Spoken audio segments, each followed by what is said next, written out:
तो आदाब, नमस्कार, गुड इवनिंग, सत श्री अकाल। आज संडे का दिन और वक्त है फॉलो अप का। फॉलो अप यानी वो कहानियाँ जिसके ऊपर धूल की परतें चढ़ गई हैं, गड़े मुर्दे उखाड़ने की कोशिश इस शो के जरिए। आज की कहानी की शुरुआत एक तस्वीर के साथ करते हैं। ये जो आप तस्वीर देख रहे हैं, ऊपर एक छोटा सा बक्सा है, लाइट जल रही है, कुछ नंबर आ रहे हैं, लाल लाल बत्ती, और उसके नीचे एक और बक्सा है, ये थोड़ा बड़ा सा है। और ये जो बड़ा बक्सा है ये एक फ्रिज है, और ये फ्रिज इस वक्त एक अस्पताल के पोस्टमार्टम हाउस के एक कमरे में रखा हुआ है। और ये जो फ्रिज है ये आज से नहीं बल्कि पिछले करीब 34 महीनों से रखा हुआ है। अब 34 महीने से एक फ्रिज में एक लाश भी क्या कहें, कंकाल क्यों है? इसको देखकर थोड़ा सा मतलब अजीब सा लगता है कि एक ऐसा मशीन, एक डब्बा, एक फ्रिज, और उसके अंदर कोई इंसान पड़ा हुआ है। सोच कर ही अजीब लगता है इसको देखकर, अगर आप इस गहराई में सोचना शुरू करें तो ये तो फ्रिज की तस्वीर है। अब जरा आप इस लड़की की तस्वीर भी देख लीजिए। इसका नाम है रीटा। रीटा उत्तर प्रदेश के इटावा के जसवंत नगर इलाके की रहने वाली एक गांव की लड़की है। अब ये तस्वीर और ये फ्रिज, इन दोनों की कहानी को समझने के लिए हमें 34 महीने पहले सितंबर 2020 में जाना पड़ेगा। बात 19 सितंबर 2020 की है।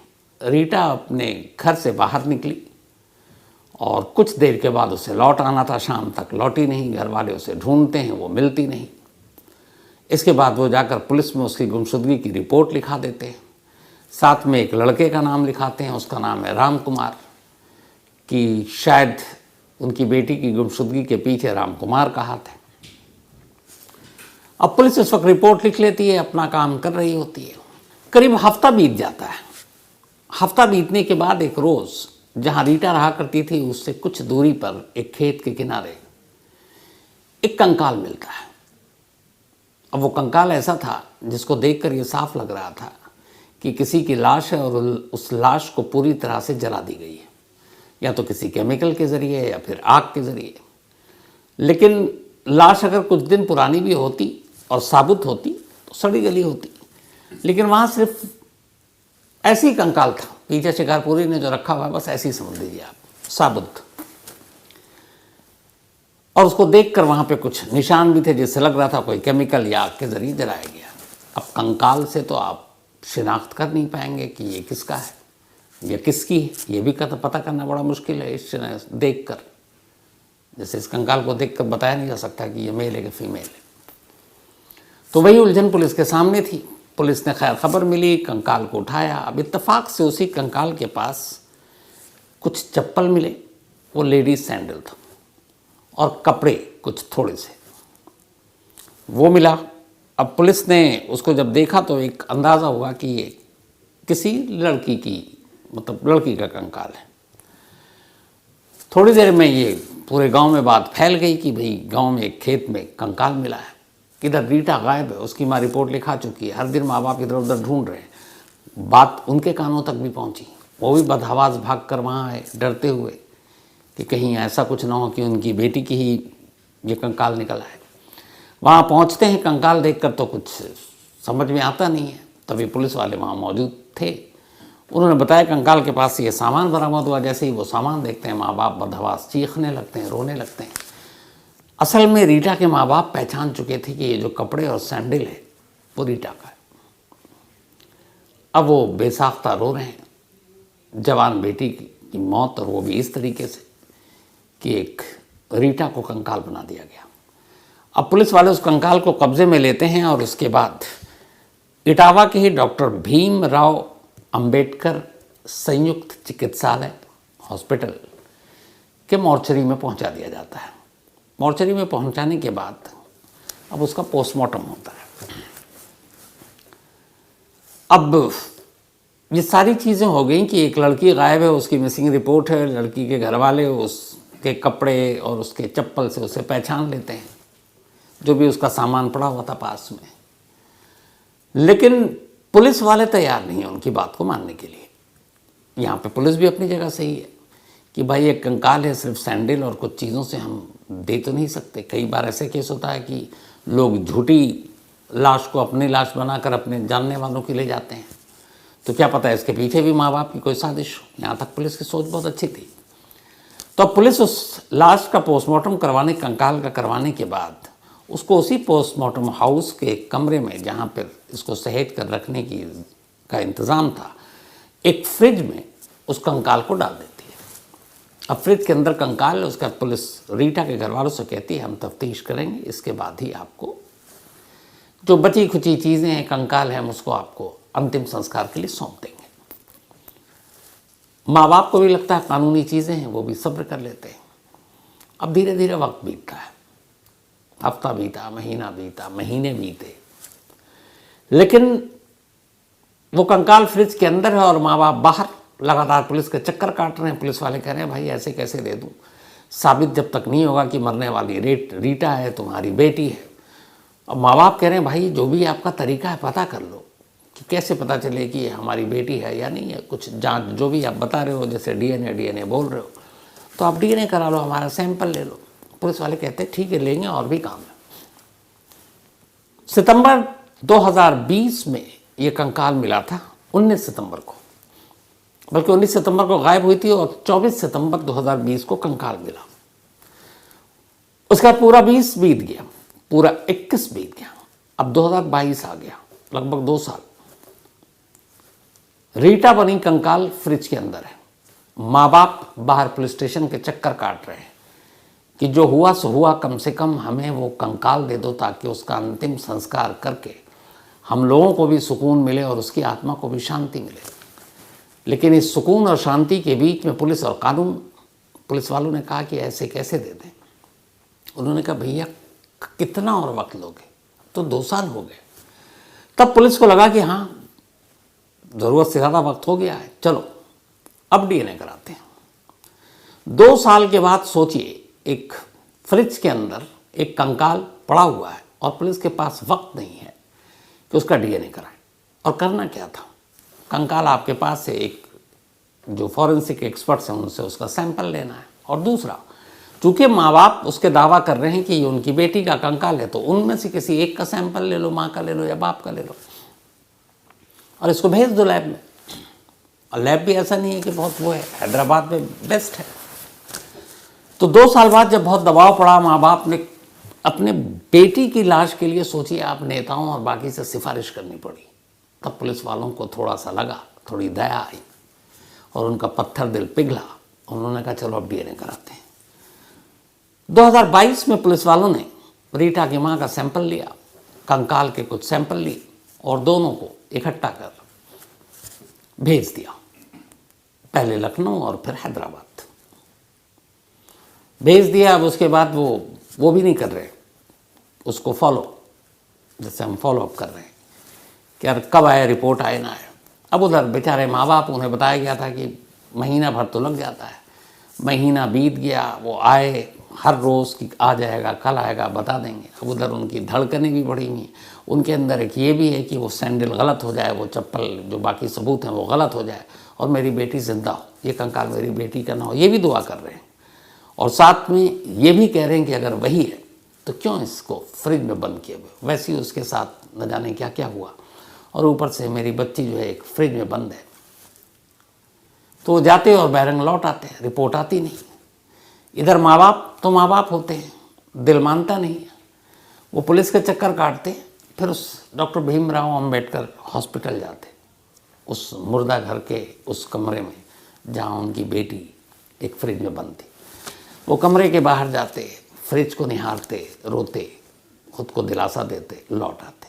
कहना बड़ा आसान लग रहा है मुझे, लेकिन सोचिए कि जो माँ बाप न मालूम कितने चक्कर काटे होंगे, उस फ्रिज को देखकर उन पर क्या बीतती होगी।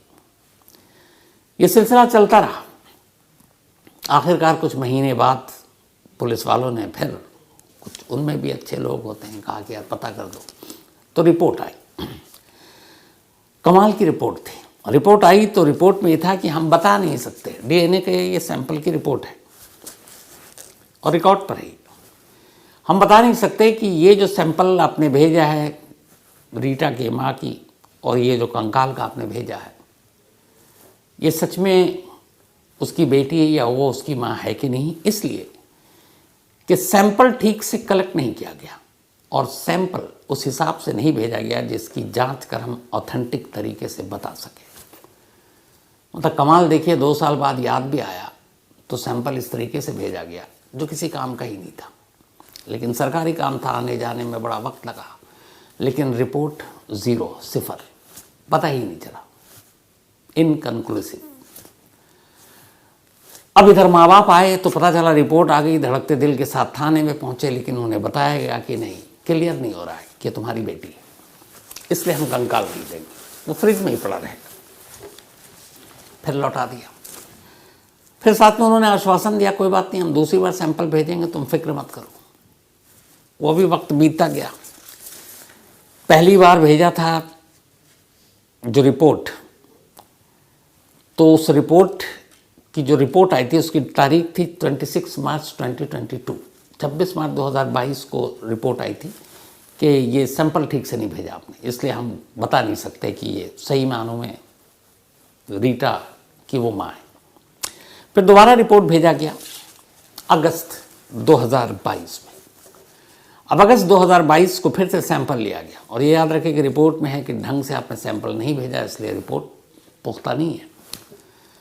अब उस ढंग से ना भेजने के बाद आपको तो एहतियात बरतना पड़ेगा, पर एहतियात ये बरती कि इस बार भी क्या ढंग से लिया। अगस्त 2022 में फिर से माँ का सैंपल लिया गया, कंकाल का सैंपल लिया गया और उसके बाद लखनऊ आया, हैदराबाद भेज दिया गया डीएनए टेस्ट के लिए। डीएनए टेस्ट के बाद 2022 के एंड में दूसरी बार रिपोर्ट आई, सेम पहले वाली रिपोर्ट, कि हम पुख्ता तौर पर नहीं कह सकते कि इस कंकाल का और जिस लेडी का आपने सैंपल भेजा उनमें आपस में कोई रिश्ता है, क्योंकि सैंपल ढंग से नहीं लिया गया, इसलिए रिपोर्ट ऑथेंटिक नहीं आई। 2 डीएनए सैंपल भेजे गए और दोनों, या तो ये होता है कि मैच नहीं किया, तो बड़ा सिंपल है, मैच नहीं करता, हो जाता कि वो लड़की कोई और थी, लेकिन यहाँ यह है ही नहीं रिपोर्ट में कि मैच नहीं किया। यहाँ रिपोर्ट में यह है कि आपने सैंपल ही ढंग से नहीं भेजा, आपको सैंपल भेजने की तमीज़ ही नहीं है, अगर साफ शब्दों में कहें। अब दूसरी बार भी ये रिपोर्ट आई, माँ बाप धड़कते दिलों के साथ फिर दूसरे रिपोर्ट का इंतज़ार कर रहे हैं और उन्हें फिर ये खबर मिली कि नहीं, इसका हश्र भी वही हुआ जो पहले डीएनए सैंपल की रिपोर्ट थी, इनकन्क्लूसिव। उम्मीदें टूटी। अब इधर पुलिस वालों ने भी कहा यार पता नहीं सैंपल मिलेगा भी कि नहीं मिलेगा, हटाओ छोड़ो क्या करना। इधर थाने में पुलिस वाले भी अदला बदली तो होती रहती है। अब वक्त बीतने लगा, भूल गए। माँ बाप से कहा ठीक है करते हैं, लेकिन अब तीसरी बार सैंपल ही नहीं भेज रहे हैं। इधर उस माँ बाप पे क्या बीत रही है आप अंदाज़ा लगा सकते हैं। अब भी उसकी बेटी उस अस्पताल के किसी फ्रिज में पड़ी हुई है। वो हर बार जाते हैं, फ्रिज को निहारते हैं और लौट आते हैं, लेकिन ये पता नहीं चल रहा है कि उस फ्रिज में बंद उस कंकाल का सच में उनसे रिश्ता है कि नहीं है। दूसरी तरफ ये भी है कि अगर है तो क्या अंतिम संस्कार कब करें। तो ये सारी चीज़ें, और दूसरा ये कि एक इंसान एक तरह से कंकाल ही हो, अपना है, फ्रिज में बंद है, तो देखकर भी अजीब लगता है। वक्त बीतता गया, 2 डीएनए सैंपल फेल हो गए। पुलिस वाले अब कुछ कर नहीं रहे हैं, उन्हें अपनी नाकामी का एहसास हो चुका था। तो अब थाने के चक्कर काट काट कर रीटा के माँ बाप थक गए। फिर उन्हें किसी ने आइडिया दिया कि कब तक तुम अपने आंसू बहाती रहोगी, कब तक जाकर फ्रिज को निहारती रहोगी, कितनी बार तुम, अब तक सैकड़ों बार तो थाने के चक्कर काट चुकी, तुम अदालत जाओ, कोर्ट से शायद तुम्हें इंसाफ मिले। उन्होंने कहा ठीक है। एक वकील किया, इलाहाबाद हाई कोर्ट पहुँच गए। इलाहाबाद हाई कोर्ट में जाकर वकील ने माँ बाप की तरफ से कहा कि इनकी एक बेटी है जिसको गायब हुए 3 साल लगभग हो गए हैं। अब भी वो एक कंकाल की शक्ल में एक अस्पताल के मुर्दा घर के एक फ्रिज में कैद है और उस कंकाल को कैद से रिहाई नहीं मिल रही है। तो माँ बाप रिहाई दिलवाइए। अगर इसमें कुछ खर्चा होता, पुलिस वाले कहते हैं कि हम 2 बार भेज चुके हैं, अब कितनी बार डीएनए के लिए भेजेंगे, उसमें खर्चा भी आता है, तो हमारे पास सरकारी इतना बजट नहीं है कि हम बार एक ही केस में पैसे खर्च करते रहें। तो उन्होंने कहा कि अगर सरकार, अगर पुलिस, अगर कानून के पास पैसे नहीं हैं, तो इस यकीन को हासिल करने के लिए कि वाकई उस फ्रिज में लेटी या फ्रिज में कैद वो कंकाल इनकी बेटी है, ये माँ बाप खुद अपनी जेब से पैसे देने को तैयार हैं।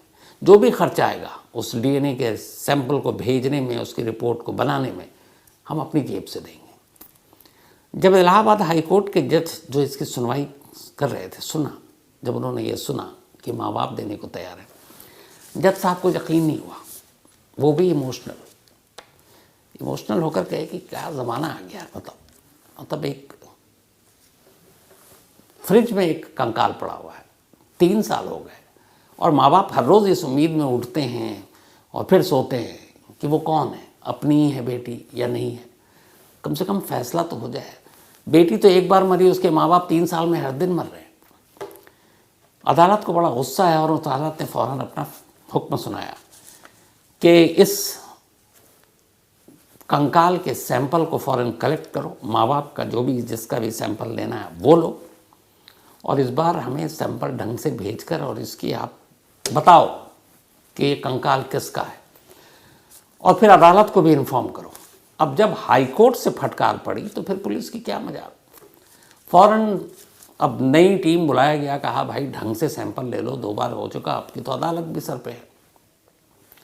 इसके बाद अब उस सैंपल को तीसरी बार, शायद इस देश के इतिहास में पहली बार है कि तीसरी बार डीएनए की जांच होने जा रही है। सैंपल लिए गए फिर से माँ के, फिर से कंकाल के, और उसके बाद सैंपल भेजा गया फिर से हैदराबाद के लैब में सैंपल गया। कुछ वक्त पहले ही अब उसकी तीसरी रिपोर्ट आई। तीसरी रिपोर्ट ये थी कि 34 महीने से जो कंकाल इटावा के डॉक्टर भीमराव अंबेडकर संयुक्त चिकित्सालय के मुर्दा घर के कमरे में एक फ्रिज में कैद है, वो कोई और नहीं बल्कि रीटा ही है। रीटा वही जो 19 सितंबर 2020 को गायब हुई थी। अब जब ये रिपोर्ट आई, शक की सारी गुंजाइश खत्म। पुलिस ने फ़ौरन माँ बाप को बुलाया, पुलिस के होश भी उड़े। माँ बाप को जब रिपोर्ट दिखाई तो माँ बाप को समझ में नहीं आया कि वो रोएं या खुश हों, क्योंकि अब तक एक आस थी कि शायद फ्रिज में वो कंकाल पराया निकले।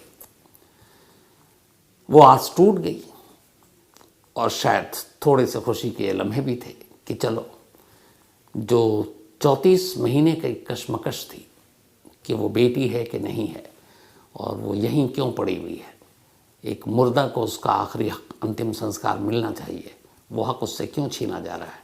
34 महीने बाद कम से कम ये हक तो उन्हें मिला। इसके बाद उस फ्रिज को खोला गया। 34 महीने के बाद एक कंकाल कैद से आज़ाद हुआ। पुलिस की निगरानी में उस कंकाल को समेटकर रीटा के माँ बाप के साथ मौजूदगी में उन्हीं के गांव के खेत में ले जाया गया। उस खेत में एक गड्ढा किया गया और पूरे रीति रिवाज के साथ उन हड्डियों को दफना दिया गया।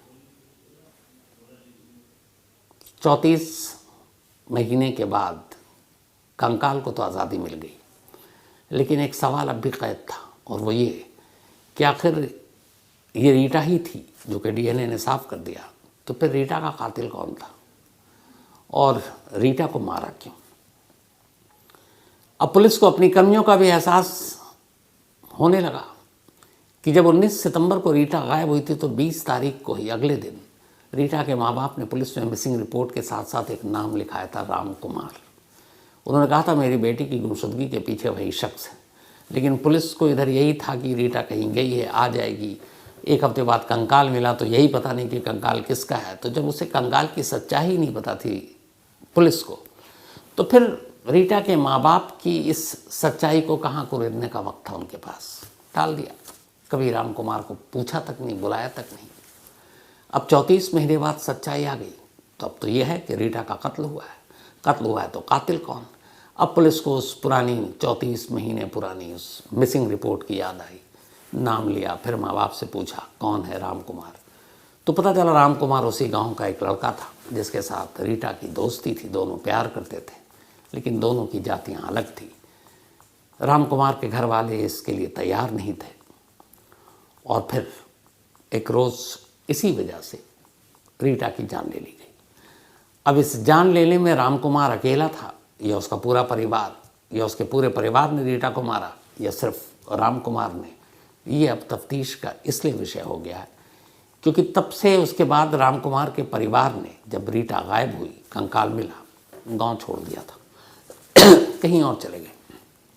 जब 34 महीने बाद पुलिस ने राम कुमार को ढूंढना शुरू किया, राम कुमार के परिवार तक भी ये बात पहुंची और आखिरकार अपने आप राम कुमार ने कोर्ट में जाकर सरेंडर कर दिया। अब राम कुमार बताएगा कि 19 सितंबर 2020 को क्या हुआ था, लेकिन कहानी राम कुमार के बताने के बाद ख़त्म नहीं हो जाती। ये कहानी अपने साथ बहुत सारे सवाल छोड़ती है, पुलिस के लिए भी, सिस्टम के लिए भी, जुडिशरी के लिए भी, डॉक्टरों के लिए भी, और हमारी नई टेक्नोलॉजी को इस्तेमाल करने वाले लोगों के लिए भी। तो दो बार सैंपल लेना पड़ा और सैंपल गलत लेना पड़ा, और उसकी वजह से तीसरी बार डीएनए का सैंपल लिया और तब कहीं जाकर कैद में ये कंकाल, उसको इंसाफ मिला, उसका अंतिम संस्कार हो पाया। लेकिन ये वो डीएनए ही है जिसने इस देश की बहुत सारी उलझी हुई क्राइम मिस्ट्री को सुलझाया है। ऐसे कुछ केसों पर अगर नज़र डालें तो 1991 राजीव गांधी असैसिनेशन केस जो श्रीपेरुम्बदूर में हुआ था, और एक ज़बरदस्त धमाका ह्यूमन बॉम्ब, और उसमें कई लाशें तो ऐसी थी जो पहचानने के भी मतलब हालत में नहीं थी, और उस वक्त फिर डीएनए फिंगरप्रिंट्स का सहारा लिया गया था और उसी के ज़रिए पता चला कि कौन बॉम्बर था और बाकी जो मरने वाले लोग थे उनमें कौन कौन, और इवन धनु के बारे में भी उसी डीएनए फिंगरप्रिंट से पता चला था। 1995 दिल्ली का मशहूर तंदूर कांड, इस तंदूर केस में भी नैना साहनी जो सुशील शर्मा की वाइफ, उसके मर्डर के बाद उसको तंदूर में डाला गया और फिर डीएनए और फिंगरप्रिंट्स के ज़रिए ही नैना साहनी की पहचान हुई, जिसके बाद सुशील शर्मा को 25-26 साल जेल में रहना पड़ा। पंजाब के पूर्व मुख्यमंत्री बेअंत सिंह की असैसिनेशन केस 1995, जब सेक्रेटरिएट के बाहर एक ज़बरदस्त धमाका हुआ था और उस वक्त पंजाब के डीजीपी केपीएस गिल थे, और उन्होंने ये कहा था कि ये इसके पीछे जो ह्यूमन बॉम्ब का हाथ है इस हमले के, और फिर वहाँ पर जो डीएनए और फिंगरप्रिंट्स तमाम विक्टिम्स के लिए गए, तो उनमें से एक का जो मैच किया था वो एक बब्बर खालसा ग्रुप से था जिसका नाम था दिलावर सिंह, तो वो डीएनए फिंगरप्रिंट से ही संभव हो पाया था।